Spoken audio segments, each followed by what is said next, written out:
আসসালামু আলাইকুম এভরিওয়ান। আজকে পবিত্র জুম্মাবার ও শবে বরাত। রাফিল ও তার বন্ধু মিলে নামাজে চলে গেল। এখানে হাদিকাও ওয়াশরুমে চলে গেল গোসল করবে। ও নাকি নামাজ পড়বে। ওরও নামাজ পড়া শেষ। এখানে রাফিল রায়ানও এসে পড়লো। এখন তাদের কি লাঞ্চ দিয়ে ভাত টাইম, খাচ্ছ? তারা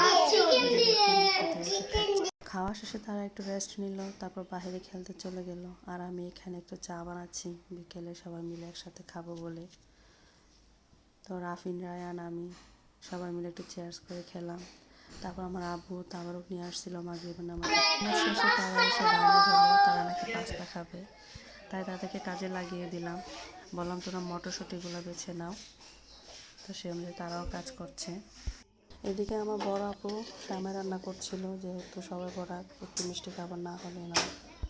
অন্যান্য সব রাতগুলোতে আমি ডিজার্ট আইটেমগুলো বানাতাম, তো এবার অসুস্থ থাকার কারণে কিছুই করতে পারি নাই।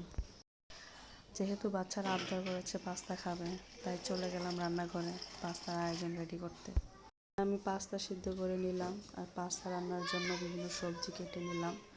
মটরশুঁটি, গাজর, টমেটো, রসুন কুচি, কাঁচামরিচ কুচি, আলু কুচি, পেঁয়াজ, তারপর চিকেন, এগুলো সব রেডি করে নিলাম। তারপর চুলাতে কড়াই বসিয়ে রান্না শুরু করে দিলাম।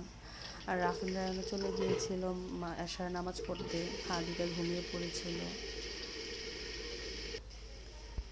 অলমোস্ট আমার পাস্তা রান্না হয়ে গিয়েছে। এখন ধনেপাতা দিয়ে সার্ভ করে নিব। আমি এখানে পাস্তা আর সেমাই সার্ভ করে নিলাম, যেহেতু তারা নামাজ পড়ে এসে খাবে। এদিকে আমার আম্মু গরুর মাংস রান্না করছে, ওইদিকে তারাও এসে পড়েছে। তো আজকে বিশেষ দিন, যে তাবারক দিয়েছে সবাইকে, তো তারাও নিয়ে আসলো তাবারক। তারপর হাদিকাকে ঘুম থেকে উঠালো, উঠিয়ে তারা তিনজন একসাথে খেতে বসলো। নাকি অনেক ক্ষুধা পাইছে, তাই পাঞ্জাবি টুপি না খুলে তারা খেতে বসে গেল। এই পর্যন্তই। এর ভিডিও যদি আপনাদের ভালো লেগে থাকে চ্যানেলটিকে সাবস্ক্রাইব করে দিন। আল্লাহ হাফেজ।